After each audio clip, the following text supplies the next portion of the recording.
সর্বগ্রাসী আগুনে শুধু যে এতগুলো মানুষ ঝলসে গেছে তাই নয়, পুড়ে ছাই হয়ে গেছে তাদের পরিবারের স্বপ্ন। পাঁশকুড়ার চক গৌরাঙ্গ গ্রামের বাসিন্দা বাসুদেব বেরা, বয়স 58। আগে মুম্বাইতে কাজ করতেন।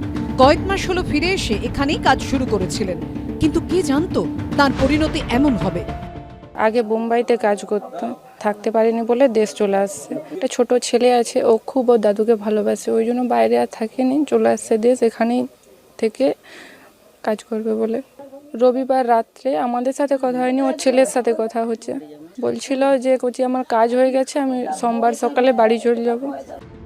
রাজ্য সরকারের পক্ষ থেকে নিহতদের পরিবার পিছু 10 লক্ষ টাকা আর্থিক সাহায্য ঘোষণা করা হয়েছে। 10 লাখ টাকা কি প্রাণের দাম? একটা মানুষের কি 10 লাখ টাকা প্রাণের দাম? টাকাটাই কি বড় লোক আমার বাবাকে এনে দিতে পারবে? আমার বাবাকে কি এনে দিতে পারবে? সেটাই দেও, টাকার দরকার নেই। টাকা কি হবে? মানুষ চলে গেছে, টাকা নিয়ে কি করব? আমার বাবাকে এনে দেও। মানুষগুলো চলে গেল, পরিবারের কাছে সেই জায়গা আর কখনো পূরণ হবে? বিটান চক্রবর্তী ও ঝিলম করঞ্চায়ের রিপোর্ট, এবিপি আনন্দ।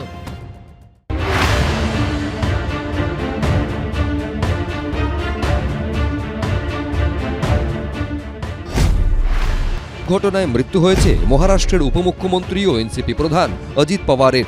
ডিজিসিএ সূত্রে খবর, অজিত পাওয়ারের সঙ্গে জেটে থাকা বাকি 4 জনেরও মৃত্যু হয়েছে। এই দুর্ঘটনা মনে করিয়ে দিচ্ছে অতীতের একাধিক মর্মান্তিক বিপর্যয়ের কথা। গত বছরই 12 জুন আহমেদাবাদে ভেঙে পড়ে এয়ার ইন্ডিয়ার বোয়িং ড্রিম লাইনার। নিহত 241 জন বিমানযাত্রীর মধ্যে ছিলেন গুজরাটের প্রাক্তন মুখ্যমন্ত্রী বিজয় রূপানি। 2021 সালের 8 ডিসেম্বর তামিলনাড়ুর নীলগিরিতে হেলিকপ্টার দুর্ঘটনায় মৃত্যু হয় ভারতের 3 বাহিনীর সর্বোচ্চ পদাধিকারী chief of defence staff general Bipin রাওয়াতের। 2011 সালের 30 এপ্রিল তাওয়াং থেকে ইটানগর যাওয়ার পথে দুর্ঘটনার কবলে পড়েন অরুণাচল প্রদেশের তৎকালীন মুখ্যমন্ত্রী ও হেভিওয়েট কংগ্রেস নেতা দর্জি খান্ডু। 4 দিনের মাথায় সেনা এসএসবির চিরুনি তল্লাশিতে অরুণাচলের পশ্চিম কামেং জেলায় উদ্ধার হয় ভেঙে পড়া হেলিকপ্টার। মুখ্যমন্ত্রী দর্জি খান্ডুকে মৃত বলে ঘোষণা করে কেন্দ্রীয় সরকার। 2009 সালের 3রা সেপ্টেম্বর বেল 430 হেলিকপ্টার ভেঙে মৃত্যু হয় তৎকালীন অবিভক্ত অন্ধ্রপ্রদেশের মুখ্যমন্ত্রী ওয়াইএস রাজশেখর রেড্ডির। অন্ধ্র রায়লসীমার মাঝামাঝি জায়গায় নাল্লামালার জঙ্গলে গিয়ে আছড়ে পড়ে কপ্টারটি।